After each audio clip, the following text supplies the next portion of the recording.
अभी भी हमारे देश में लगभग 90 to 95% ऐसे पेरेंट्स हैं जिन्हें चाइल्ड साइकोलॉजी के बारे में नॉलेज ही नहीं है, जिन्हें ये भी नहीं पता है कि बच्चे का ब्रेन किस एज तक डेवलप होता है, वो कैसे काम करता है, पैटर्न्स किस एज तक डेवलप होते हैं। पेरेंट्स ये सोचते हैं कि अभी बच्चा छोटा है, बाद में जब धीरे धीरे बड़ा होगा तो चीज़ें सीख लेगा, लेकिन ऐसा नहीं है। 5 साल की एज तक बच्चे का 90% ब्रेन डेवलप हो चुका होता है, 90% पैटर्न्स बन चुके होते हैं। तो फिर बाद में चीज़ों को सही कर पाना बहुत ही ज़्यादा मुश्किल होता है। आपकी आने वाली सारी जनरेशंस आपकी पेरेंटिंग स्टाइल के ऊपर डिपेंड करेंगे। टाइम बदल गया है, वक्त बदल गया है, हमें अपने आप को बदलना पड़ेगा, वरना हमारे पास पछताने के अलावा और कोई ऑप्शन नहीं रहेगा। मैं आप सभी से हाथ जोड़ के रिक्वेस्ट कर रहा हूँ कि प्लीज़ इस बात को समझो। पुराना टाइम अलग था, आज का टाइम अलग है। पहले आप अपने बच्चों को जंगली जानवरों से बचाया करते थे, लेकिन आज आपको अपने बच्चों को जंक फूड से, मोबाइल से, टीवी से, इंटरनेट से बचाना है। अगर आपने इस चीज़ से अपने बच्चे को नहीं बचाया तो आप बाद में बहुत ज़्यादा रिग्रेट करने वाले हो। आपका प्यारा बच्चा, उसकी ज़िंदगी खराब हो सकती है।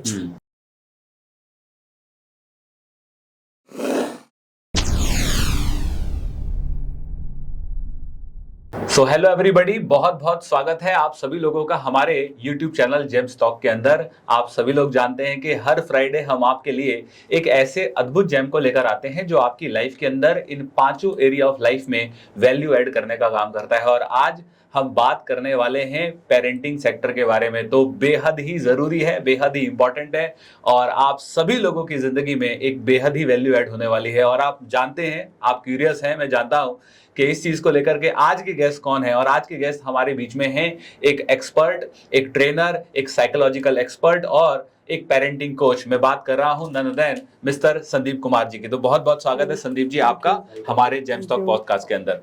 Thank you, thanks a lot, thanks for inviting. तो संदीप जी, आज का जो टॉपिक है वो बेहद ही एक्साइटिंग है, क्योंकि मैं भी एक पेरेंट हूँ, हिमांशु जी भी एक पेरेंट है, आप भी एक पेरेंट हैं और बहुत सारे हमारे दर्शक हैं जो इस एपिसोड को आज देख रहे हैं, जो या तो पेरेंट हैं या तो पेरेंट बनने वाले हैं। सो उनकी लाइफ में बहुत वैल्यू ऐड होने वाली है। तो सबसे पहले हम ये जानना चाहेंगे कि क्यों आपने ये डिसाइड किया कि पेरेंटिंग कोचिंग स्टार्ट करनी है, और कैसे आपको लगा कि this is the right time कि चलिए जी पेरेंटिंग की कोचिंग देना स्टार्ट करते हैं लोगों को। सर, मेरा ये शौक रहा है कि मैं हमेशा लोगों की लाइफ में वैल्यू ऐड करना पसंद करता हूँ, और पिछले 8 सालों से मैं ट्रेनिंग सेक्टर में हूँ और लोगों की लाइफ में वैल्यू ऐड कर रहा हूँ, उनके माइंडसेट पे काम कर रहा हूँ। और फिर 2.5 साल पहले जब मैं फादर बना तो मैंने पेरेंटिंग सीखा खुद से। मैंने बहुत सारे ट्रेनिंग्स अटेंड किए, बहुत सारे बुक्स पढ़े, और उसके बाद मुझे रियलाइज़ हुआ कि ये एक ऐसी चीज़ है जिसके बारे में बात करना बहुत ही ज़्यादा ज़रूरी है। क्योंकि अभी भी हमारे देश में लगभग 90 to 95% ऐसे पेरेंट्स हैं जिन्हें चाइल्ड साइकोलॉजी के बारे में नॉलेज ही नहीं है, जिन्हें ये भी नहीं पता है कि बच्चे का ब्रेन किस एज तक डेवलप होता है, वो कैसे काम करता है, पैटर्न्स किस एज तक डेवलप होते हैं। पेरेंट्स ये सोचते हैं कि अभी बच्चा छोटा है, बाद में जब धीरे धीरे बड़ा होगा तो चीज़ें सीख लेगा, लेकिन ऐसा नहीं है। 5 साल की एज तक बच्चे का 90% ब्रेन डेवलप हो चुका होता है, 90% पैटर्न्स बन चुके होते हैं। तो फिर बाद में चीज़ों को सही कर पाना बहुत ही ज़्यादा मुश्किल होता है। जो बेस्ट एज होती है बच्चे को सिखाने की, वो होती है 0 से लेके 5 ईयर्स तक। और बच्चे कभी भी बता के नहीं सीखते। हमें लगता है कि हम बच्चे को बोलते रहेंगे, सिखाते रहेंगे, नहीं, वो कभी नहीं सीखने वाले। बच्चे वही करेंगे जो वो हमें करते हुए देखेंगे। तो ये सारी चीज़ें जब मैंने देखी, पढ़ी, सीखी, समझी, तो उसके बाद फिर मैंने अपना इंस्टाग्राम अकाउंट स्टार्ट किया। एक विज़न बनाया कि आने वाले 5 साल में कम से कम 5 करोड़ बच्चों की ज़िंदगी चेंज करनी है।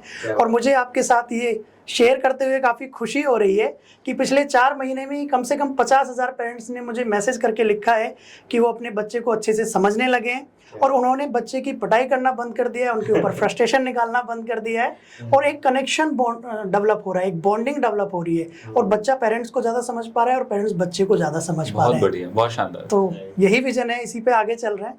क्या बात है। तो इसमें जैसे कि आपने यहाँ पर एक बहुत अच्छा वर्ड बोला और आपने कहा कि मेरे को लगा कि मुझे पेरेंट साइकोलॉजी सीखनी चाहिए। बिल्कुल। तो काफी सारे लोग ये मानते हैं कि ये सीखने वाली बात थोड़ी है, मतलब ये तो है कि इनबिल्ड है, ये तो हमें आ ही जाएगी। तो इसमें आपका क्या कहना है? क्योंकि ज्यादातर लोग ना ये सीखने वाले कॉन्सेप्ट पे बिलीव नहीं करते हैं।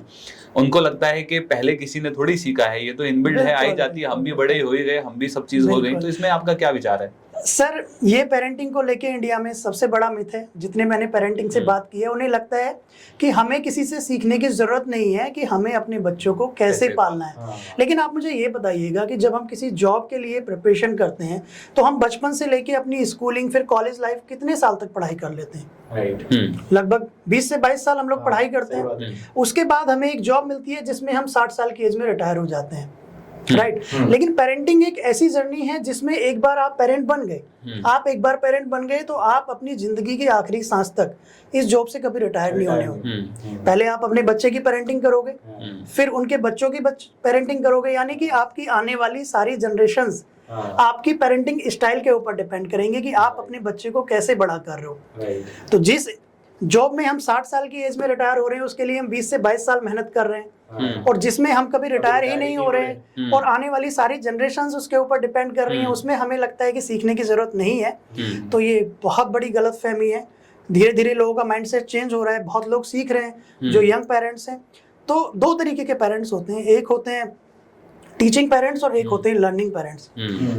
और टीचिंग पेरेंट्स क्या होते हैं कि जिस दिन से वो मम्मी या पापा बन गए तो उनका एक ही गोल होता है कि मुझे अपने बच्चे को सिखाना है और बस सिखाना है। वो खुद नहीं सीखना चाहते, उन्हें नहीं पता कि हम सही हैं या गलत हैं। वो अपना सेल्फ ऑडिट कभी नहीं करते। उन्हें लगता है कि मैं मास्टर हूं और इसे मेरी बात माननी ही है चाहे मैं गलत हूं।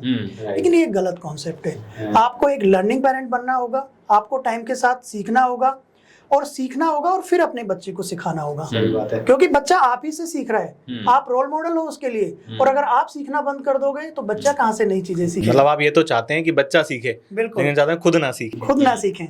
तो अगर आप चाहते हैं कि आपका बच्चा बुक्स में इंटरेस्टेड हो तो बच्चा अगर आपका 1 साल का ही है तो आप उसके सामने बुक्स लेके बैठ जाओ, पढ़ने लग जाओ। फिर धीरे धीरे बच्चा आपको कॉपी करेगा, उसे बुक्स अगर समझ भी नहीं आ रही है फिर भी उसे बुक्स से प्यार हो जाएगा। लेकिन अगर आप ही सारे दिन मोबाइल में लगे रहोगे, टीवी देखते रहोगे और बच्चे से बोलोगे कि ये अच्छी चीज नहीं है, टीवी मत देखो, तो वो पॉसिबल नहीं है। कहने का मतलब ये है कि बच्चा या कोई भी व्यक्ति वो नहीं करता जो हम उसे करने को कहते हैं, वो हमेशा वो करता है जो हमें करते हुए देखता है। Very true. और फिर हम कंप्लेन करते हैं कि बच्चा हमारा तो फोन चलाता है, पूरे दिन टीवी देखता है, हम इसको कैसे छुड़वाएं। तो यहाँ पर जैसे कि हमारी बात हो रही थी कि पेरेंटिंग हमें सीखनी चाहिए और पेरेंटिंग आज की तारीख में एक लाइफ टाइम जॉब है जो हमें करनी होती है। लेकिन यहाँ पर एक सवाल भी उठता है कि कई लोग ना ये अपने आप को जज नहीं करना चाहते कि मतलब हाउ विल एनीबडी जज that you are a good parent और you are a bad parent. मतलब एक पेरेंट तो हमेशा गुड ही कंसिडर किया जाता है क्योंकि intention of the parent is always good. मतलब किसी भी पेरेंट की इंटेंशन मुझे नहीं लगता कि बेकार होगी अपने बच्चे के प्रति। तो इंटेंशन तो हमेशा अच्छी ही है, लेकिन कैसे फिर भी जब हम पेरेंटिंग की बात करते हैं तो गुड और बैड पेरेंटिंग के अंदर हम कैसे डिफरेंशिएट करेंगे? देखो, मैं एक एग्जांपल आपके साथ शेयर कर रहा हूँ कि अगर आपका बच्चा स्कूल से आने के बाद आपके साथ एक एक छोटी से छोटी चीज शेयर कर पा रहे हैं और आप बिना जज किए उसे सुन पा रहे हो, आप उसे रोक नहीं रहे हो, टोक नहीं रहे हो, बस सुन रहे हो, उसकी बात खत्म हो गई, आपने उसे जज नहीं किया, और उसके बाद आपके अंदर इतनी सहन शक्ति है कि बाद में 1-2 घंटे बाद आप उसे प्यार से समझा पाओ, तो आप एक अच्छे पेरेंट हो। क्योंकि आपका रिश्ता ऐसा है कि वहां पे कुछ भी बच्चा छुपा नहीं रहा है। क्योंकि सबसे ज्यादा जरूरी चीज आज की एज में ये है कि बच्चा आपके साथ सब कुछ शेयर कर पाए। क्योंकि अगर वो आपके साथ शेयर नहीं कर रहा है तो फिर वो बाहर किसी और के साथ शेयर करेगा, और अगर बाहर किसी के साथ वो शेयर करेगा तो फिर बाहर वाले उस चीज का फायदा उठाएंगे। तो अगर आपका बच्चा गलती भी कर रहा है और आपके साथ आके शेयर कर रहा है तो you are a good parent. Okay.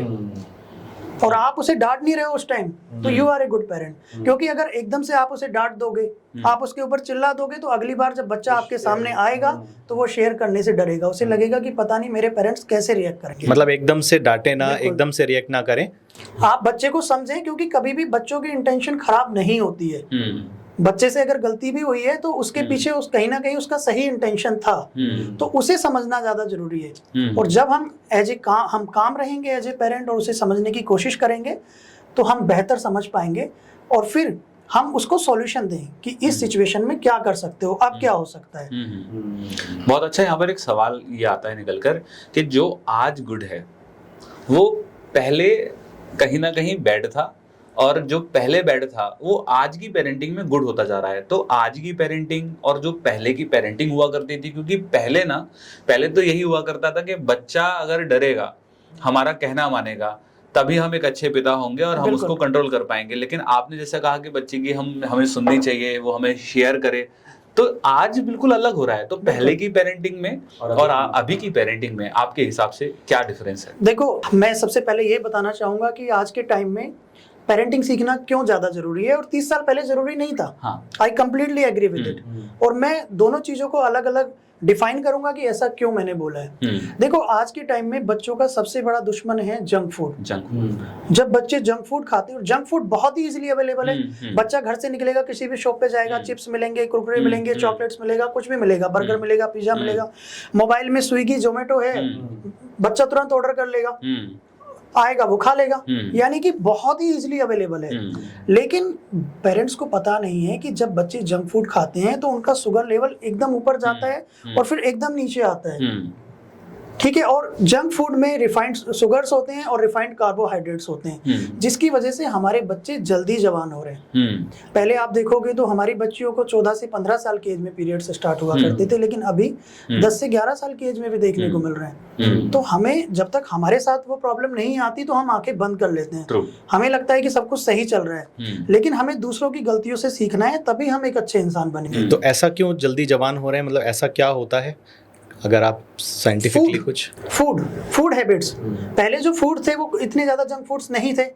अभी जंक फूड में इतने ज्यादा शुगर्स हैं, रिफाइंड कार्बोहाइड्रेट्स हैं, और बाकी चीजें आप देखो, दूध है वो भी प्योर नहीं है। तो उसकी वजह से जल्दी जवान हो रहे हैं हमारे बच्चे। तो हमें सबसे पहले अपने बच्चों की फूड हैबिट्स पे ध्यान देना है। पहले ये प्रॉब्लम नहीं थी 30 साल पहले। 30 साल पहले ना जोमेटो था, ना स्विगी था। हम लोग घर का खाना खाया करते थे, फ्रेश हमें दूध मिला करता था और फ्रेश दही मिला करती थी। लेकिन आज सब कुछ मिलावटी आ रहा है। तो हमें ये बहुत ध्यान रखना है कि हमें अपने बच्चे को क्या खिलाना है और क्या नहीं खिलाना है, क्योंकि बच्चे अवेयर हो रहे हैं। 20 साल बाद जब बच्चा बड़ा होगा, बीमारियां जवान हो रही हैं। 20 साल बाद अगर बच्चे को बीपी हो गया, डायबिटीज हो गया, तो वो आपसे क्वेश्चन करेगा कि आपने मेरा ध्यान क्यों नहीं रखा। तो आप क्या जवाब दे पाओगे? क्योंकि बच्चा समझ जाएगा कि मेरी पेरेंटिंग सही से नहीं हुई है, मुझे बचपन में मेरी फूड हैबिट्स को का ध्यान नहीं रखा गया है, इसलिए मुझे ये सारी प्रॉब्लम्स हो रही हैं। लेकिन कई बार पेरेंट्स ये भी कह देते हैं, हम क्या करें, बच्चा जिद करता है तो देनी पड़ती है। और इसको एक कहीं ना कहीं उस इमोशनल एंगल भी आता है लोगों का कि भाई हम अपने बच्चे की हर ख्वाहिश पूरी करना चाहते हैं, हमारी तो नहीं हुई। मैं पहले इसे कंप्लीट कर लेता हूँ। सेकंड चीज जो है आज के टाइम में सबसे ज्यादा जरूरी है वो मोबाइल फोन्स। 30 साल पहले मोबाइल फोन्स नहीं हुआ करते थे, लेकिन आजकल बच्चा पैदा बाद में होता है, पहले हम पेरेंट्स ही मोबाइल लेके उसके पीछे पड़ जाते हैं। फोटो खींचेंगे, वीडियो बनाएंगे, वीडियो कॉल कराएंगे, रिलेटिव्स से बात कराएंगे। रेडिएशन निकल रहा है, उससे बच्चे को हार्म हो रहा है। स्क्रीन टाइम से बच्चे का ब्रेन डैमेज होगा, उसकी आइज पे फर्क पड़ेगा। तो हम खुद मोबाइल लेके बच्चे के पास जाते हैं। बच्चे को नहीं पता मोबाइल क्या है, जब वो इस दुनिया में आया है उसे नहीं पता मोबाइल फोन्स क्या है, टीवी क्या है। हम खुद इंट्रोड्यूस कराते हैं। बच्चा रो रहा है, हम बिजी हैं, हमें कहीं जाना है, तो हमने अपने कंफर्ट को देखते हुए टीवी लगा दिया या मोबाइल में कुछ लगा के दे दिया, ताकि 10 मिनट के लिए, 15 मिनट के लिए हमें बच्चे को टाइम ना देना पड़े। उसके बाद फिर बच्चा 1 महीने बाद उसको एडिक्शन हो गया। अब बच्चे को मोबाइल चाहिए। अब पेरेंट्स शिकायत कर रहे हैं कि जब मैं बिजी नहीं हूं, अब मैं बच्चे को टाइम दे सकती हूँ, अब बच्चा मोबाइल मांग रहा है। लेकिन अब मैं चाहती हूँ कि वो मोबाइल ना मांगे। लगाया तो हमने ही था। हम अपने कंफर्ट के हिसाब से नहीं कर सकते ना कि जब मैं बिजी हूँ मैंने दे दिया, अब मैं बिजी नहीं हूँ, अब मैं नहीं दूंगी या नहीं दूंगा। तो ये पॉसिबल नहीं है। आपको यस और नो क्लियर करके रखना होगा बच्चे को कि ये अलाउड है और ये अलाउड नहीं है।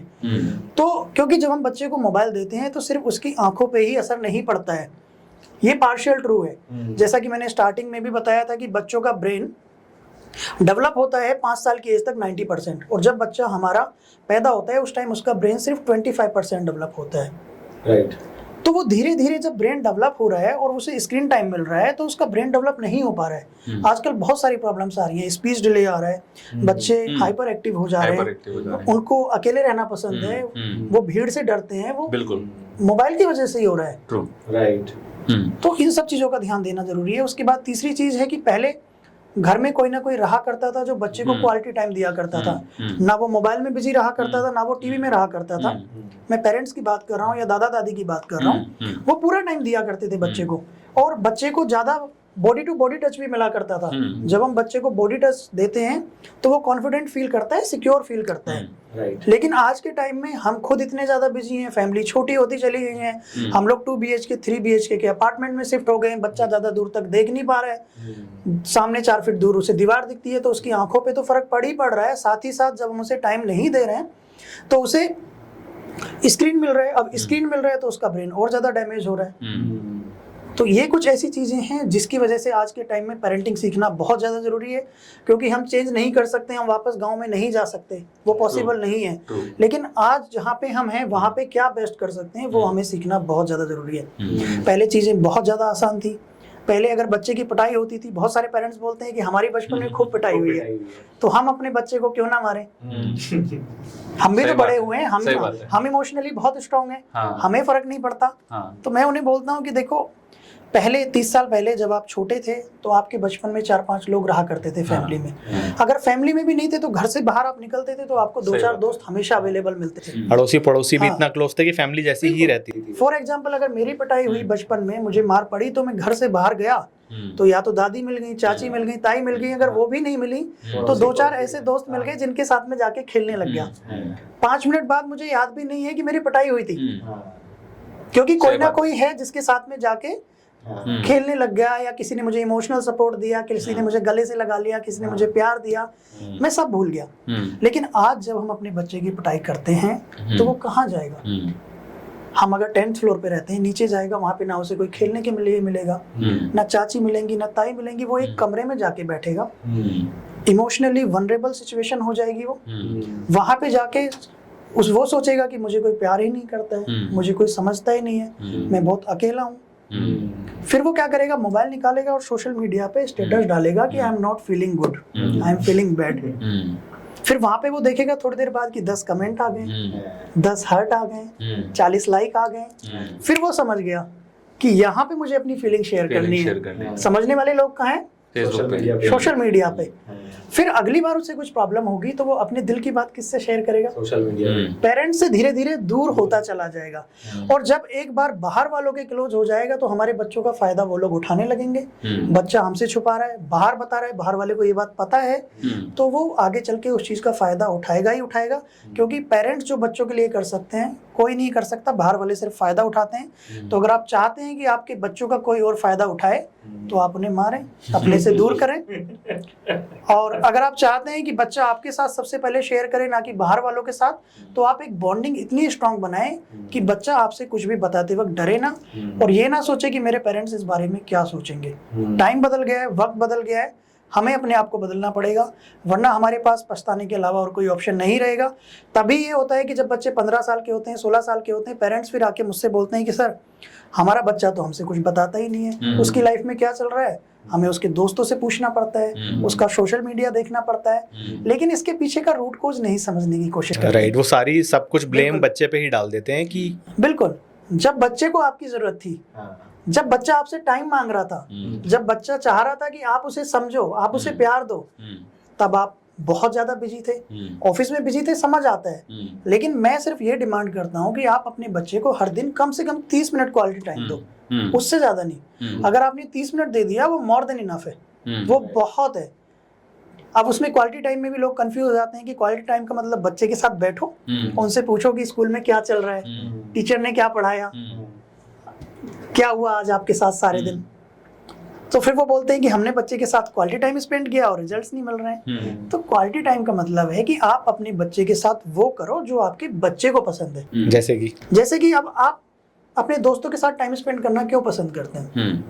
क्योंकि आपके दोस्त आपके मतलब की बातें करते हैं, आपको मजा आता है उनके साथ, आप दिल खोल के बातें रख सकते हो।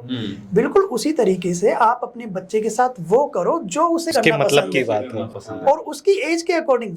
हर एक एज में क्वालिटी टाइम अलग होता है। 1 साल का बच्चा चाह सकता है कि आप उसे गोद में लेके उसके साथ डांस करो, कोई फेवरेट गाना हो सकता है 1 साल के बच्चे का, उसे प्ले करा के सोते वक्त वो आपको डांस करा सकता है और वो बहुत खुश होगा उस चीज को लेके। तो जब आप ऐसा रूटीन बनाओगे, 2 साल के बच्चे को हो सकता है कि आप उसे स्टोरीज सुनाओ, 3 साल के बच्चे को हो सकता है कि आप उसके साथ आउटडोर एक्टिविटीज करने के लिए जाओ, 4 साल के बच्चे को हो सकता है कि आप उसके साथ साइकिल चलाओ। यानी कि हर एक एज के अकॉर्डिंग आप अपने बच्चे से पूछो और समझो कि उसे क्या पसंद है, उसे किस चीज में खुशी मिलती है, आप वो चीजें उसके साथ करने लगो। आप भूल जाओ आधे घंटे के लिए कि मैं एक पेरेंट हूँ। अगर वो चाहता है कि आप उसके साथ सोफे पे जंप करो तो करो, चाहे आपको पसंद ना आए। अगर वो चाह रहा है कि आप उसके साथ घोड़ा बनो तो घोड़ा बनो, उसे अपनी पीठ पे बिठाओ। और ट्रस्ट मी, जब आप ऐसा करोगे तो आप अपना सारा स्ट्रेस निकाल दोगे उस आधे घंटे में। आप ऑफिस का, बिजनेस का, दुनिया की कोई भी मेडिटेशन वो काम नहीं करेगी जो आपने अपने बच्चे के साथ आधे घंटे क्वालिटी टाइम स्पेंड कर लिया ना, उससे रिजल्ट्स आएंगे, आपकी लाइफ चेंज हो जाएगी। मतलब ये दोनों के लिए ही बेनिफिशियल है, बच्चे के लिए भी और आपके लिए भी। आपकी लाइफ चेंज हो जाएगी। और जब एक कनेक्शन बनेगा, बॉन्डिंग बनेगी ना, तो उसके रिजल्ट्स आगे चल के बहुत अच्छे आएंगे। क्योंकि हमें पेरेंट्स को शॉर्ट टर्म रिजल्ट चाहिए। बच्चा नहीं मान रहा है, थप्पड़ लगा दिया, मान गया मैं अच्छा पेरेंट हूँ, देखा एकदम रिजल्ट आ गया। 2 मिनट में तो मैगी बनती है। बच्चे अच्छे इंसान नहीं बनते, इसमें टाइम लगता है। जब हम माइंड की प्रोग्रामिंग करते हैं, माइंड में, ब्रेन में पैटर्न्स बनते हैं, सबकॉन्शियस माइंड तक कोई बात पहुंचती है तो उसमें टाइम लगता है। हम कोई बात बच्चे को रिपीटेडली 1-2 महीने तक प्यार से समझाते रहेंगे, तब जाके उसके सबकॉन्शियस माइंड में जाएगी, तब पैटर्न बनेगा, तब परमानेंट सॉल्यूशन आएगा। ये तो वही वाली बात हुई कि आम का पौधा लगाया है, आम अच्छा नहीं आया, चलो दवाई छिड़क देते हैं। इस सीजन में अच्छा आ गया, अगले सीजन में फिर खराब आएगा। परमानेंट सॉल्यूशन चाहिए तो रूट्स पे काम करना पड़ेगा। अच्छा पानी दो, अच्छा खाद दो, अच्छी जमीन दो, पूरी जिंदगी अच्छे फ्रूट्स आएंगे, कभी दवाई छिड़कनी नहीं पड़ेगी। तो अगर स्टार्टिंग के 5 साल हमने एज ए पेरेंट काम रहे, बच्चों को प्यार से समझाते चले गए, सही और गलत में डिफरेंस बताते चले गए, तो धीरे धीरे रिजल्ट आएंगे, लेकिन परमानेंट रिजल्ट्स आएंगे और फिर बाद में आपको समझाना नहीं पड़ेगा। तो अभी संदीप जी यहाँ 4-5 चीजों की बात हुई पहले और अभी में। एक तो बात हुई ईटिंग हैबिट्स की, बिल्कुल राइट, दूसरी बात हुई मोबाइल की, बिल्कुल, और तीसरी हमारी जो बात हुई वो हुई कि हम अपने बच्चों की पिटाई करने वाली बात हुई, है ना। तो हम एक एक करके इनके सॉल्यूशन के ऊपर अगर हम अपनी ऑडियंस को बता पाएं क्विक शॉर्ट में, बिल्कुल, तो बहुत अच्छा रहेगा। तो सबसे पहले मोबाइल से शुरू करते हैं। मोबाइल का बेस्ट सॉल्यूशन है कि जब भी आप बच्चे के सामने हो तो आप अवॉइड करो कि आप कम से कम मोबाइल यूज करो, राइट, ट्रू। और अगर आपको यूज भी करना है तो बेस्ट सॉल्यूशन है, जैसे आपने हाथ में ये लिया हुआ है ना, तो इसको हम लोग ऐसे बुक खोल के बैठ सकते हैं और उसके अंदर रखो, अपना काम करो। बच्चे को दिखना चाहिए कि पेरेंट्स बुक पढ़ रहे हैं। ओके, मैं बहुत टाइम ऐसा करता हूँ, जब मुझे इंस्टाग्राम पे रिप्लाई करने होते हैं, बहुत कुछ करना होता है, तो मेरी डॉटर की क्या आदत है, मैंने उसे बचपन से सिखाया है कि बेटा फोन यूज करना अच्छी बात नहीं है। देखो, जब से हम पेरेंट बने और मैं और मेरी वाइफ, हमने टीवी नहीं देखा है। कभी महीने में एक बार, 2 महीने में एक बार कोई अच्छी मूवी आई है तो हमने देख लिया, लेकिन हमने टीवी देखना बंद कर दिया। हमने बच्चे को बोला है कि टीवी देखना अच्छी आदत नहीं है, उसके ब्रेन में चला गया, लेकिन अब वो अच्छी आदत नहीं है तो वो उसके लिए अच्छी आदत नहीं है, वो हमारे लिए भी अच्छी आदत नहीं है। अगर हम कभी टीवी देखते हैं तो वो आके बोलती है पापा टीवी देखना अच्छी बात नहीं है, वो खुद बंद कर देती है। तो मैं उससे क्या बोलता हूँ, आई एम सॉरी बेटा, मैं आगे से नहीं करूंगा, गलती हो गई। तो बच्चे के ब्रेन को मैसेज गया कि हाँ मैं सही हूँ, टीवी देखना अच्छी बात नहीं है, पापा ने इसके लिए सॉरी बोला। तो एक तो ये एज हो गई जहाँ पर उसको ये सिखाया जा सकता है, लेकिन एक एज है जहाँ पर बात निकल चुकी है, अब मतलब अब आदत लग गई है मोबाइल की। तो ये कैसे छुड़ाएं? मोबाइल की और टीवी की दोनों की आदत लग चुकी है, बिना मोबाइल के खाना नहीं खाते। बिल्कुल खाना तभी जाएगा जब मोबाइल चलेगा। देखो, पेरेंट्स इतना एसोसिएटेड हो गया है। पेरेंट्स मुझसे शिकायत करते हैं, मैं तो बहुत पेरेंट्स से रोजाना बात करता हूँ कि हमारा बच्चा मानता ही नहीं है, क्या करें। तो मैं इनसे एक क्वेश्चन करता हूँ पेरेंट्स से कि आप मुझे एक बात बताओ, अगर आपके बच्चे को चोट लगी है, खून बह रहा है, आपको दिख रहा है, आप उसे तुरंत हॉस्पिटल लेके भागोगे, आप किसी एक्सपर्ट के पास नहीं जाओगे पूछने के लिए कि चोट लग गई, क्या किया जाए, क्या करूं मैं, मुझे समझ नहीं आ रहा है। आपको पता है खून बह रहा है, उसका सॉल्यूशन है इसे हॉस्पिटल लेके जाना है। ठीक उसी तरीके से जब हमारा बच्चा मोबाइल देख रहा है तो आपको पता ही नहीं है कि उसके ब्रेन को कितना डैमेज हो रहा है। अगर आपको इस चीज का एहसास हो जाए कि उसका ब्रेन कितना डैमेज हो रहा है, तो आप एज ए पेरेंट जो चाहे वो कर सकते हो। सबसे पहले आपको अपना माइंडसेट चेंज करना है। अभी आपका माइंडसेट है कि मेरा बच्चा मानता ही नहीं है, मैं कुछ भी कर लूं वो मेरी बात सुनता ही नहीं है, तो आप खुद ही अपने माइंडसेट से अपने आप को हराने के लिए तैयार हो। आज से आपको अपना माइंडसेट चेंज करना होगा कि मुझे मेरे बच्चे को बिना मोबाइल के खाना खिलाना है और ये मैं करके रहूंगा या रहूंगी। जिस दिन आपका माइंडसेट चेंज हो गया 90% काम खत्म हो गया। उसके बाद कोई तरीका अगर आप बता सकते हैं वे तरीका मैं बताऊंगा। तो सबसे पहले जरूरी ये है कि सारा दोष बच्चे के ऊपर ना डालें, अपने माइंडसेट पे काम करें कि हाँ मैं ये कर सकता हूँ एज ए पेरेंट और ये मैं करके रहूंगा। अब जब मैंने डिसाइड कर लिया है कि ये मैं करके रहूंगा और करूंगा, इसके बाद जब बच्चा मोबाइल मांगता है, देखो वी ऑल आर एनिमल्स। पहले आपने कभी देखा था कि बच्चों के पीछे कोई खाना लेके भागता था जब आप छोटे थे या हम छोटे थे? कभी हमारी मम्मी, मुझे तो याद नहीं है कि मेरे पीछे खाना लेके भागी है कि बेटा तू खा ले, ठीक है। लेकिन अभी क्या है कि मदर्स को, मतलब पेरेंट्स को, क्योंकि बच्चे फैमिली में एक आधा होते हैं, बहुत प्यार मिलता है, तो वो थोड़ी देर के लिए भी ना उन्हें भूखा नहीं रखना चाहते। तो अगर बच्चा नहीं खा रहा है, मना कर दो, ओके कोई बात नहीं बेटा, जबरदस्ती खिलाने में लगे। यही। और अगर हम जबरदस्ती बच्चे को खिलाते हैं तो उससे नेगेटिव एसोसिएशन जाता है। जबरदस्ती नहीं खिलाना है। अगर बच्चा नहीं खा रहा है, कुछ मत बोलो। कुछ मदर ऐसी होती हैं कि पिटाई करो उसकी, और इनफैक्ट डराकर भी खिलाया जा रहा है आजकल। तो आजकल ऐसा होता है कि भूत आ जाएगा, ये आ जाएगा, वो आ जाएगा, ले जाएगा तेरे को। डराने के ऊपर भी मैं बताऊंगा, मुझे बाद में याद दिलाना। जस्ट 2 दिन पहले ही मुझे किसी ने एक्सपीरियंस शेयर किया था और मैंने पहले भी इसके बारे में बात किया था। अभी फिलहाल हम इस बारे में बात कर लेते हैं कि अगर बच्चा नहीं खा रहा है, कोई बात नहीं, आप उसे डांटो मत, उसके ऊपर बात मत करो, कोई बात नहीं बेटा आप पानी पी लो, नहीं मने मत खाओ, मोबाइल आपको नहीं मिलेगा। बच्चा रोएगा, रोएगा क्योंकि उसका पैटर्न बन चुका है। देखो हमें ये समझना जरूरी है कि जब बच्चे जिद करते हैं, किसी चीज के लिए रोते हैं, वो क्यों ऐसा करते हैं, पैटर्न कैसे बनते हैं वो समझना जरूरी है। फिर उन पैटर्न्स को ब्रेक कैसे किया जाए ये समझना जरूरी है। जब बच्चे ने सबसे पहली बार किसी चीज के लिए जिद की, वो 5 मिनट रोया या 2 मिनट रोया, हमने उसको वो चीज दे दी। अब बच्चे के ब्रेन को मैसेज गया कि अगर मैं ऐसा करूंगा तो मेरी बात मान ली जाएगी, पॉजिटिव एसोसिएशन ऐड हो गया। ब्रेन में जो पैटर्न बना उससे पॉजिटिव एसोसिएशन ऐड हो गया। नेक्स्ट टाइम फिर से वो रोया, पहली बार 5 मिनट में गिव अप करने वाला था, हमने 4 मिनट में बात मान ली। लेकिन जैसे ही पॉजिटिव एसोसिएशन हुआ, इस बार वो 50 मिनट रोने के लिए तैयार है क्योंकि उसे पता है कि मैं ऐसा करूंगा तो मेरी बात मान ली जाएगी। अब हमें लग रहा है एज ए पेरेंट कि यार इसको 10 मिनट हो गए, इसको 15 मिनट हो गए, रोए जा रहा है, क्या करें? हमने उसकी बात मान ली। नेक्स्ट टाइम वो 200 मिनट रोने के लिए तैयार है, फिर से पॉजिटिव एसोसिएशन ऐड हो गया। ब्रेन के पैटर्न तो ऐसे ही स्ट्रॉन्ग होते चले जाते हैं। जितनी बार पॉजिटिव एसोसिएशन ऐड होगा और स्ट्रॉन्ग होगा, पॉजिटिव एसोसिएशन ऐड होगा और स्ट्रॉन्ग होगा। अब बच्चा जिद्दी बन गया, अब नहीं मानने वाला, क्योंकि उसके ब्रेन को मैसेज क्लियर है कि मैं ऐसा करूंगा तो मेरी बात मानी जाने वाली है। अब इस पैटर्न को ब्रेक कैसे करें, क्योंकि हमें पता नहीं था। अब पेरेंट्स की भी गलती नहीं है, पता नहीं था तो बन गया तो बन गया। अब इसे ब्रेक कैसे करें? अब जैसे ये पैटर्न बना है, सिर्फ इसी तरीके से दूसरा पैटर्न बनाना पड़ेगा, क्योंकि पैटर्न तो ब्रेक होगा नहीं। पैटर्न जो बन गया और दूसरे पैटर्न को और ज्यादा स्ट्रॉन्ग बनाना है, यानी कि सेफ सिचुएशन में दूसरा वाला पैटर्न फायर हो, ना कि पहले वाला। अब कैसे बनेगा? अब मान लो बच्चे का पैटर्न बहुत ज्यादा स्ट्रॉन्ग है, वो 2 घंटे भी रो सकता है, वो 3 घंटे भी रो सकता है, 4 घंटे भी रो सकता है, पक्का रोएगा। मैं इसके बाद मैं एक एग्जांपल भी शेयर करूंगा मेरी डॉटर का, कि एग्जांपल के साथ ही स्टार्ट ही कर लेता हूँ कि पैटर्न जब स्ट्रॉन्ग हो जाता है तो उसको कैसे ब्रेक किया जाता है। फॉर एग्जांपल मेरी डॉटर का दूध छुड़वाना था हमें, ब्रेस्ट फीडिंग, तो वो मानती नहीं थी, 1.5 साल की हो चुकी थी। तो मैंने अपनी वाइफ से बोला कि आप इसके साथ सोओगे नहीं। दिन में तो वो मान लेती थी, लेकिन रात में उसको चाहिए ही था दूध। मैंने बोला कि अपनी वाइफ से कि आप इसके साथ नहीं सोओगे, ये मेरे साथ सोएगी, सिर्फ 5 दिन आप मुझे दे दो, छूट जाएगी इसकी आदत। अब बच्ची ने रात में रोना स्टार्ट कर दिया, 1 बज रहा है, बच्ची रोए जा रही है, 2 बज गए, 3 बज गए, 4 बज गए, वाइफ गेट पे खड़े होकर रो रही है। मैंने स्ट्रिक्टली बोला कि आपको नहीं आना है। पहले दिन 4 घंटे रोई वो, रोते रोते सो गई, उठ के फिर रोने लगी, 5 बज गए। तो उसके ब्रेन को मैसेज गया कि मैं कितना भी रो लूं मुझे नहीं मिलने वाला है।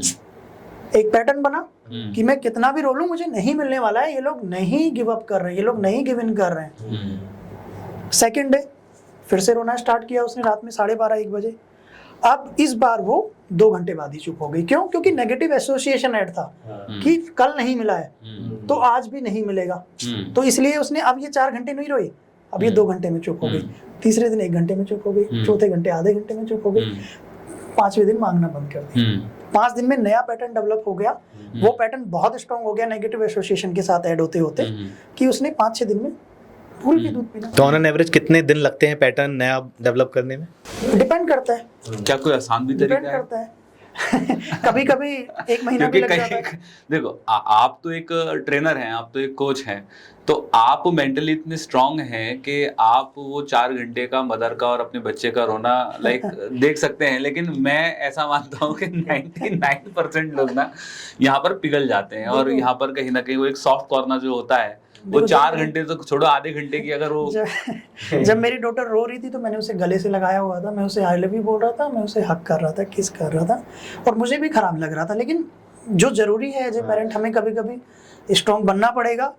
और हमारे पेरेंट्स तो हमारी पिटाई किया करते थे, तो हम तो चीज़ों को सही करने के लिए उसे गले से लगा के सिर्फ उसकी बात नहीं मान रहे। मेरा खुद का एक पर्सनल एक्सपीरियंस है इसी क्योंकि मेरी बेटी भी 1.5 साल की है अभी, वो भी इसी फेज से गुजर रही है। तो we did some unique technique, और उससे वो बड़ा सरल था, तो वो हो गया। मतलब अब वो एक ही बार में हो गया, और उसके बाद लाइक शी सेइंग कि नहीं मेरे को अच्छी गंदा मेरे को नहीं चाहिए। तो वो नेगेटिव डिसएसोसिएशन हमने सिंपल तरीके से किया कि एक नीम जो होता है, बिल्कुल मैं समझ है ना, हाँ। तो बस वो एक बार नीम का वो जो होता है उसको यूज का टेस्ट हो गया, तो वो उसको क्या नहीं मेरे को नहीं चाहिए, इट इज लाइक गंदा अच्छी। उसके बाद से मतलब वी आर सेइंग प्लीज पी लो, वो कह रही नहीं मेरे को पीना ही नहीं है। उसके बाद से आज तक उसने एक बार में ही पिया ही नहीं। देखो हर एक बच्चा अलग होता है। हाँ। हमने अपने बच्चे के लिए सब कुछ ट्राई कर लिया था। अच्छा ये सब कुछ ट्राई कर लिया था। नेक्स्ट वाली ये सब बिल्कुल लास्ट सिचुएशन है ये। तो जब आप हर एक चीज ट्राई कर चुके होते हो, वो उसके बाद भी पी लेती थी, कोई बात उसे चलेगा, चाहिए अच्छा, तो चाहिए, नीम का टेस्ट भी चलेगा। सब कुछ हमने सब कुछ ट्राई कर लिया, और उसके बाद ये बेस्ट सॉल्यूशन है, last solution this is the last. तो संदीप जी, कई बार ये भी देखा गया है कि कई बार ना पैटर्न्स बन जाते हैं और इतने स्ट्रांग बन जाते हैं कि फिर वो जिद करने लगते हैं। मतलब हर चीज की जिद, हर चीज की जिद, और पेरेंट्स यही कहते हैं कि हमारा बच्चा तो बहुत जिद्दी है, कहीं टॉय की दुकान को देख ले तो लेट जाता है, फैल जाता है, मतलब और बहुत एम्बैरेसिंग भी होता है कई बार। और फिर दूसरा उसमें साइकोलॉजी आ जाती है कि यार हम नहीं दिलवा रहे, तो society is judging us that कि ये तो अच्छे पेरेंट नहीं है, जिद मतलब शायद उसको टॉय की जो रेल होती है या ट्रेन होती है उसमें नहीं बैठा रहे हैं। तो इस केस में क्या किया जाए, कैसे इस जिद्दी बच्चों को कैसे डील किया जाए जो एक्सेप्शनल जिद्दी बच्चे होते हैं? तो देखो इसका सबसे बेस्ट सॉल्यूशन है, मैं 3 स्टेप्स में इसका आंसर दूंगा, और इससे रिजल्ट एक दिन में नहीं मिलेंगे। टू बी ऑनेस्ट, आपको ये लगातार 1-2 महीने ट्राई करना पड़ेगा, तब परमानेंट सॉल्यूशन मिलेगा। सबसे बेस्ट सॉल्यूशन तो वही है जो पेरेंट्स करते हैं, जिसको मैं हमेशा मना करता हूँ, लेकिन फिर भी पेरेंट्स करते हैं कि बच्चे को डांट दो या मार दो। तो देखो अगर बच्चा जिद कर रहा है, ठीक है, एक होता है लेफ्ट ब्रेन, एक होता है right brain. Left brain logical, right brain emotional. तो जब बच्चा रो रहा है, जिद कर रहा है, तो उसका लॉजिकल ब्रेन काम नहीं कर रहा है उस टाइम। तो अगर हम उस टाइम बच्चे को समझाने लगे, उसे डांटने लगे, उसके ऊपर चिल्लाने लगे, तो वो हमारे लिए वेस्ट ऑफ एनर्जी है, उस चीज़ का कोई मतलब नहीं है। अगर हम इसे सिंपल भाषा में और समझने की कोशिश करें कि अगर एज ए स्पाउस आप अपने पार्टनर के ऊपर चिल्ला रहे हो, आपको बहुत गुस्सा आ रहा है और आप सोच रहे हो कि आज तो मुझे बहुत ज़्यादा लड़ाई करनी है, आप बहुत गुस्से में हो, और जैसे ही आपके पार्टनर सामने आते हैं आप उनके ऊपर चिल्लाने लग जाते हो, तो आपके पार्टनर के सामने 2 ऑप्शन है, या तो वो शांति से आपकी सारी बातें सुन लें, चुप रहें, तो वो लड़ाई आपकी 10 मिनट 15 मिनट में खत्म हो जाएगी, या फिर वो आपके ऊपर चिल्लाने लगे, वो भी लड़ाई करने लगे, तो वो लड़ाई लंबी खिंचेगी और 2-4-5 दिन आपकी बातें भी नहीं होंगी, सिचुएशन बहुत ज्यादा खराब हो जाएगी। सेम चीज बच्चों के साथ होती है। जब बच्चा गुस्सा कर रहा है, जिद कर रहा है, तो एज ए पेरेंट हमें शांत रहना है, काम रहना है, क्योंकि अगर हम चिल्लाएंगे, कुछ बोलेंगे, तो बच्चा समझ नहीं रहा है उस टाइम। हम भी जब गुस्से में होते हैं, हमें चीजें समझ नहीं आती, हमें कोई भी आके कुछ भी समझाए, हम नहीं समझ पाते हैं उस टाइम, तो हमें गुस्सा नहीं करना है उस टाइम, काम रहना है, क्योंकि बच्चे के अंदर मिरर न्यूरॉन्स होते हैं, वो देख रहा है सबकॉन्शियसली कि मेरे पेरेंट्स शांत हैं, काम है, तो वो सीख रहा है शांत रहना। और अगर हम भी चिल्लाने लग जाएंगे, बच्चा चिल्ला रहा है, फिर बच्चा और ज्यादा चिल्ला रहा है, क्योंकि मिरर न्यूरॉन्स क्या देख रहे हैं, चिल्लाना है, फिर हम और चिल्लाएंगे, फिर बच्चा और चिल्लाएगा, और ये ड्रामा चलता रहेगा। ना बच्चा चुप होगा, ना हम चुप होंगे। तो बच्चा जब जिद कर रहा है, वो बच्चा है, लेकिन हम बच्चे नहीं है ना, हमें बच्चे के साथ बच्चा बनने की जरूरत नहीं है, हमें समझदारी से काम लेने की जरूरत है, हमें शांत रहना है, ठीक है। पहला स्टेप, बिल्कुल शांत रहेंगे, कुछ नहीं बोलेंगे, बच्चे को सिचुएशन से उठा लेंगे, ना डांटेंगे, ना चिल्लाएंगे, शांत रहेंगे, और ना ही उसकी बात मानेंगे, सिर्फ उसे सिचुएशन से उठा लेंगे, गले से लगाएंगे, सर पे हाथ फेरेंगे, क्योंकि फिजिकल टच से बच्चा जल्दी शांत होता है, ये रिसर्च में पाया गया है। फिजिकल टच बेस्ट काम करता है। आप कुछ मत बोलो, डीप ब्रीथिंग करो, लंबे लंबे गहरे गहरे सांस लो, बच्चे के सर पे हाथ फेरो, अगर बच्चा छोटा है गले से लगाओ, अगर बच्चा बड़ा है तो उसका हाथ पकड़ सकते हो, उसकी पीठ पे हाथ फिरा सकते हो, उसके साथ बैठ सकते हो, क्योंकि हो सकता है जब बच्चे की एज बड़ी है तो उसको फिजिकल टच पसंद ना आए। तो जब बच्चा देख रहा है कि आप भी शांत हो तो उसे मैसेज आ रहा है कि मेरे पेरेंट्स मुझे समझने की कोशिश कर रहे हैं। और एक मैजिकल वर्ड है, अगर बच्चा थोड़ा बड़ा है तो बोल दो आई नो आई अंडरस्टैंड। कुछ भी आपको बोलना है, आई नो आई अंडरस्टैंड, ये मैजिकल वर्ड्स हैं, क्योंकि बच्चे को मैसेज आ रहा है कि मेरे पेरेंट्स मुझे समझ रहे हैं। जब आपने ये किया, ये 2 स्टेप हो गए, बच्चा शांत हो गया। अब बच्चा शांत हो गया, अब आपको एकदम से लेक्चर देने की जरूरत नहीं है। आप बच्चे को अच्छे मूड में ले आओ 2-4 घंटे बाद, और जब बच्चा आपके साथ बहुत अच्छे मूड में है फिर आप उसे वो चीज समझाओ कि आपने उसकी बात क्यों नहीं मानी। लॉजिकल रीजन दो उसके पीछे का, सही या गलत जो भी आपका पॉइंट है वो उसे समझाओ। जब उसका लॉजिकल माइंड एक्टिवेट, जब उसका लॉजिकल माइंड समझने की हालात में आ चुका है, अब आपने उसे एक बार समझा दिया, लेकिन आप बोलोगे कि तू बच्चा 2-4 दिन बाद सेम चीज रिपीट कर रहे हैं।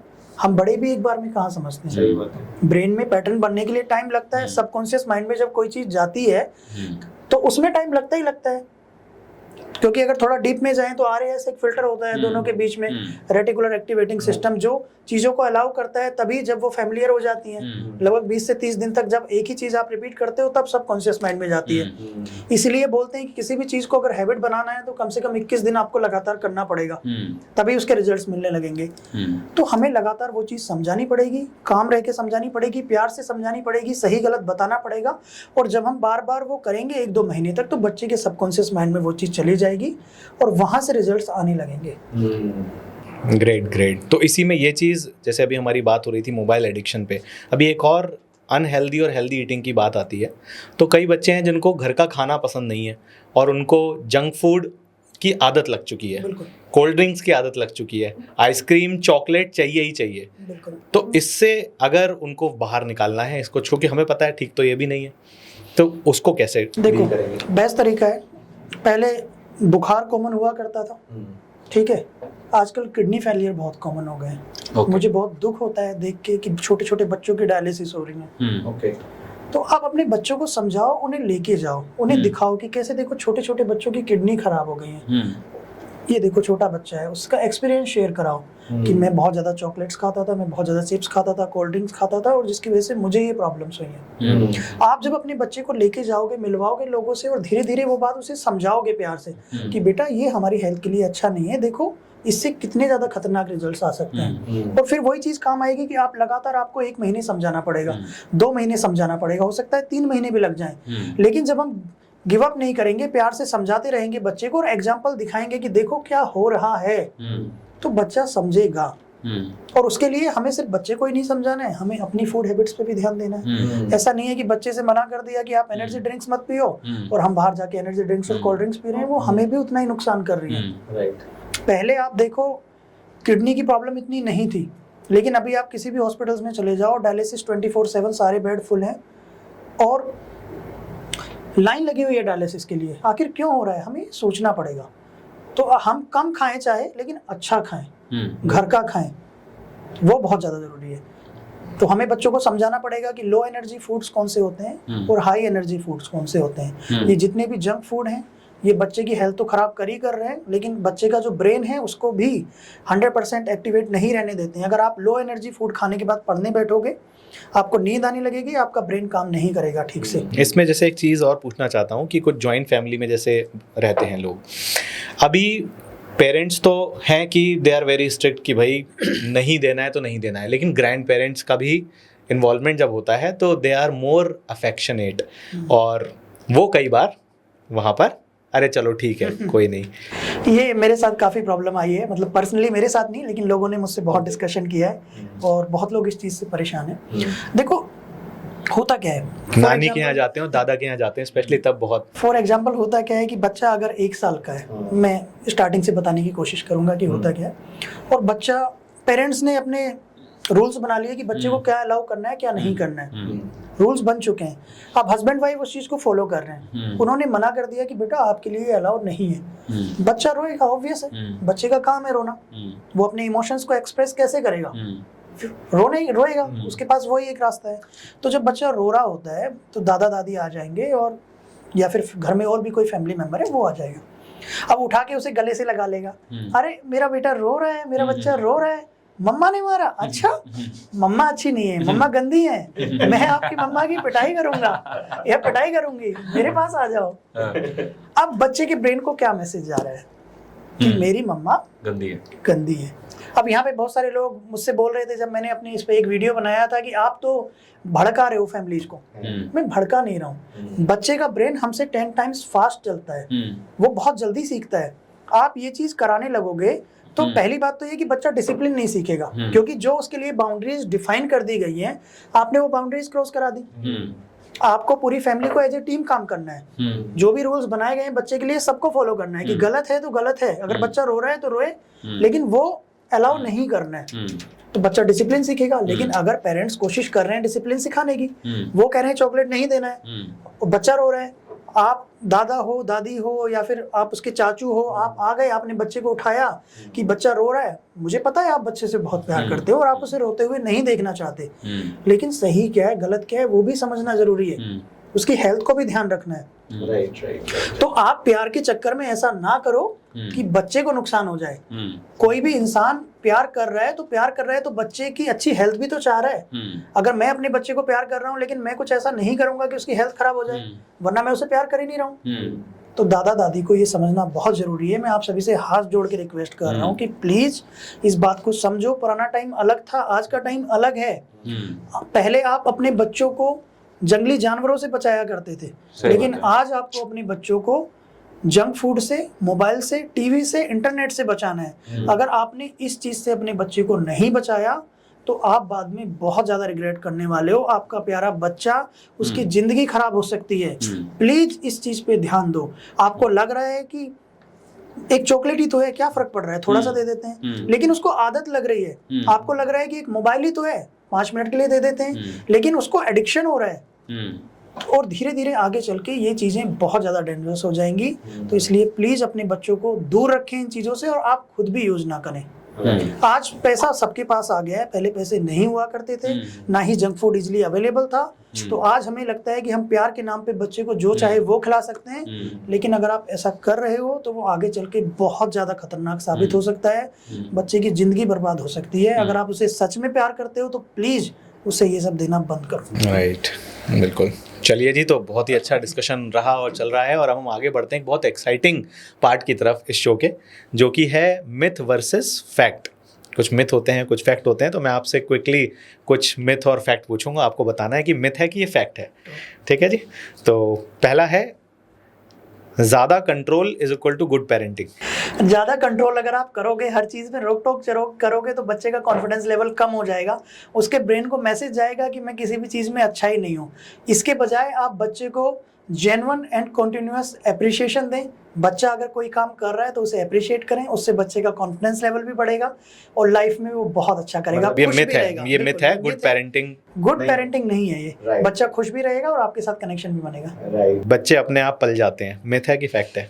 देखो, जब हमारी शादी होती है तो हमारे पेरेंट्स हमसे बोलते हैं कि अब आपकी शादी हो गई है, बच्चे पैदा कर लो। और बच्चे तो ऐसे ही बड़े हो जाते हैं, पता भी नहीं चलता। लेकिन एक बच्चा तभी प्लान करना चाहिए जब हम फाइनेंशियली, इमोशनली रेडी हैं एक बच्चे को पालने के लिए। क्योंकि अगर हम रेडी नहीं है और हमने बच्चा प्लान कर लिया तो बच्चा होने के बाद लाइफ एकदम डिफरेंट हो जाती है। क्योंकि बच्चा वो सारी चीज़ें सीखता है जो हम कर रहे हैं। फॉर एग्जाम्पल, अगर हमारे घर में फाइनेंशियल प्रॉब्लम है तो 90% फैमिलीज में फाइनेंशियल प्रॉब्लम की वजह से घर में झगड़े होते हैं। हस्बैंड वाइफ झगड़ रहे हैं, चिक चिक बाजी हो रही है, चिल्लम चिल्ली हो रही है। तो बच्चे की मेंटल हेल्थ कैसे अच्छी रह सकती है? वो ट्रॉमा जिंदगी भर के लिए उसके ब्रेन में जाएगा और वो जाके बाद में अपने रिलेशंस में भी वही रेप्लिकेट करेगा। तो हम जब तक एक अच्छे इंसान ना बने, कोई इसकी परफेक्ट एज नहीं है, और अगर ये सारी चीजें नहीं भी हैं तो हम काम रहने की कोशिश करें। बच्चे के सामने जब पेरेंट्स बन जाते हैं, अपनी लड़ाई झगड़े कमरे के अंदर करें जहाँ पे बच्चा नहीं है। बच्चे के सामने कभी भी ना लड़ाई करें ना झगड़ा करें। तो ये एक मिथ है, बच्चा पालना इतना आसान नहीं है। आपको पूरी रिस्पॉन्सिबिलिटी लेनी पड़ेगी, टाइम देना पड़ेगा। कनेक्शन बनाने के लिए बच्चे के साथ टाइम स्पेंड करना पड़ेगा और लड़ाई झगड़े करने बंद करने पड़ेंगे। एफर्ट्स देने पड़ेंगे। मतलब अगर मेरा अगला सवाल यही था कि what is the right age, but आपने इसका आंसर दे दिया कि एज मैटर नहीं करती है। सिचुएशंस, हालात, वो सारी चीजें किस भी एज पे हो आप प्लान कर सकते हो। ठीक है। Parenting ends after a certain age. एक उम्र के बाद पेरेंटिंग फिर खत्म हो जाती है। मिथ है कि फैक्ट है ये?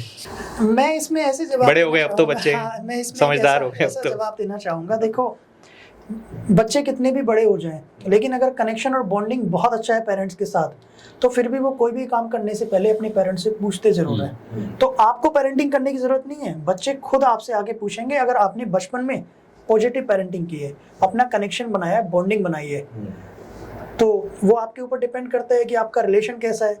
क्योंकि एक एज के बाद आप बच्चों को सिखा नहीं सकते, अगर वो आपसे सीखना चाहते हैं तो आपकी पेरेंटिंग बहुत अच्छी है। और एक चीज़ और हमेशा याद रखना कि आप अपने बच्चों से जब पूछ रहे हो कि आप किसके जैसा बनना चाहते हो, और अगर उसने आपका नाम लिया है, यानी कि वो 10 लोगों के जैसा बनना चाहता है, और अगर उसने ये भी बोला है कि मैं अपनी मम्मी जैसा या अपने पापा जैसा बनना चाहता हूँ, तो दुनिया में उससे अच्छी फीलिंग कोई नहीं हो सकती। यानी कि आप रोल मॉडल बन पा रहे हो अपने बच्चे के, तो आप ऐसा काम करने की कोशिश करो, ऐसा कनेक्शन बनाने की कोशिश करो कि कल को बच्चा प्राउडली बोले कि मुझे मेरे पेरेंट्स के ऊपर गर्व है, उनकी पेरेंटिंग स्टाइल के ऊपर गर्व है, और मैं भी उनके जैसा बनना चाहता हूँ। अगर आपने ऐसा कर लिया तो आप दुनिया में कितना भी पैसा कमा लेना, कितनी भी प्रॉपर्टी इकट्ठा कर लेना, जो इस चीज़ में सेटिस्फेक्शन मिलेगा ना, उससे ज़्यादा सेटिस्फेक्शन कभी नहीं मिलने वाला है। क्या बात है। चलिए, तो एक और है, good parents never say no. Myth है कि फैक्ट है? जो हमारी दूसरी पेरेंटिंग स्टाइल थी जिसके बारे में हमने बात की थी, वो था कंफर्ट पेरेंटिंग। यानी कि अगर आप बच्चे की हर एक चीज़ के लिए हाँ बोलते रहोगे तो वो बहुत ज़्यादा ईगोइस्टिक हो जाएगा, बहुत ज़्यादा डिमांडिंग हो जाएगा, बहुत ज़्यादा जिद्दी हो जाएगा, और आगे चल के उसके रिलेशंस भी खराब हो जाएंगे। तो ये गलत है। सबसे पहला सवाल है कि कितने बच्चे होने चाहिए? देखो, ये सबकी अपनी चॉइस है, लेकिन मेरे अकॉर्डिंग अगर आप मुझसे पूछो मेरी राय क्या है, तो मैं चाहता हूँ कि 2 बच्चे हों। क्योंकि जब हमारे बच्चे बड़े होते हैं ना, तो हम कब तक उनके साथ रहेंगे? एक एज के बाद हमें भी चले ही जाना है। तो हमारे बच्चे को इमोशनल सपोर्ट के लिए कोई ना कोई ऐसा होना चाहिए जो उसके साथ खड़ा रहे हमेशा। क्योंकि कोई ज़रूरी नहीं है कि मान लो हमारी बेटी है और कल को उसकी किसी के साथ शादी हो रही है, तो ये भी पॉसिबल है कि कल को उसके साथ कुछ ऐसा हो जाए, या फिर उसके साथ उसकी बन ना पाए, तो फिर हमारी बेटी को कौन सपोर्ट करेगा, वो किससे बात करेगी? तो कोई ना कोई तो ऐसा फैमिली में अपना होना चाहिए जिससे वो शेयर कर पाए। या फिर कल को उनके बच्चे होते हैं तो उनके रिलेशन खत्म हो जाएंगे, ना मामी बचेंगी, ना ताऊ बचेंगे, ना ताई बचेंगी, ना मौसी बचेंगी, तो बच्चे जाएंगे किसके घर? तो वो सारी चीजें तो धीरे धीरे खत्म हो जाएंगी ना। तो कम से कम 2 बच्चे, मतलब हमारे देश में तो ऐसा है कि मुझे लगता है आधी आबादी सिर्फ इसलिए बढ़ गई है क्योंकि लोगों को लड़का चाहिए। नहीं, आजकल ऐसा कुछ नहीं है, सब बराबर है। इनफैक्ट मेरी डॉटर है और मुझे बड़ी खुशी है जिस दिन से वो हमारी जिंदगी में आई है, मैं बहुत खुश हूँ और मेरी लाइफ बहुत आपका इस पे क्या वो है कि आज की तारीख के अंदर, हालांकि बहुत कम हो रहा है, बहुत दूर हो गया है? मैं इस चीज में विश्वास नहीं रखता कि अभी लोग चेंज हो गए हैं, इस चीज में नहीं मानते। काफी चेंज हो गए हैं लोग। हाँ, मैं इस चीज में विश्वास नहीं करता। राइट। तो टॉप बुक्स ऑन पेरेंटिंग के बारे में मैं जो सबसे लेटेस्ट बुक अभी आई है, हमारी पेरेंटिंग कोच हैं उनकी, the power to the parent, वो आप पढ़ सकते हो, उससे स्टार्ट कर सकते हो, बहुत अच्छी बुक है। Right. What you want to be your child? अपने बच्चे को क्या बनाना चाहते हैं? जो उसका मन करे, जो उसका उसकी लाइफ है। हम एक सारथी की तरह उसका साथ देंगे हमेशा, और अगर उससे गलती होती भी है तो कोई बात नहीं, कुछ और करेगा, क्योंकि गलतियों से ही इंसान सीखता है। और जो भी उसका विजन होगा उसको डिस्कवर करेंगे, और हम हमेशा उसके साथ खड़े रहेंगे एज ए पेरेंट। राइट। तो यही कुछ हमारे रैपिड फायर के क्वेश्चंस थे, और बहुत ही अमेजिंग पॉडकास्ट ये रहा, और मुझे लगता है कि बहुत सारे लोगों की लाइफ के अंदर आप चेंज लेकर आएंगे, बहुत सारे लोगों की लाइफ में वैल्यू ऐड होगी, क्योंकि पेरेंटिंग एक नेवर एंडिंग लर्निंग टॉपिक है जो कि निरंतर सीखना पड़ेगा। और बेहतर यही है कि खुद के एक्सपीरियंस को गलत कर सीखने के बजाय ये है कि जो आपसे बेहतर है या उसने किया है उससे कहीं ना कहीं हम सीखें। और अगर मेंटोरिंग या कोचिंग की जरूरत पड़ती है तो लेनी चाहिए, उसमें कोई गलत बात नहीं है। तो मुझे लगता है कि आज, मुझे तो लगता है बस बात होती रहनी चाहिए। और तो thank you so very much कि आपने अपना वैल्यूएबल टाइम निकाला और हमारे जेम्स टॉक के पॉडकास्ट पर आप आए और हमारे व्यूअर्स को बहुत सारी वैल्यू दी। तो बहुत बहुत शुक्रिया, thank you so very much.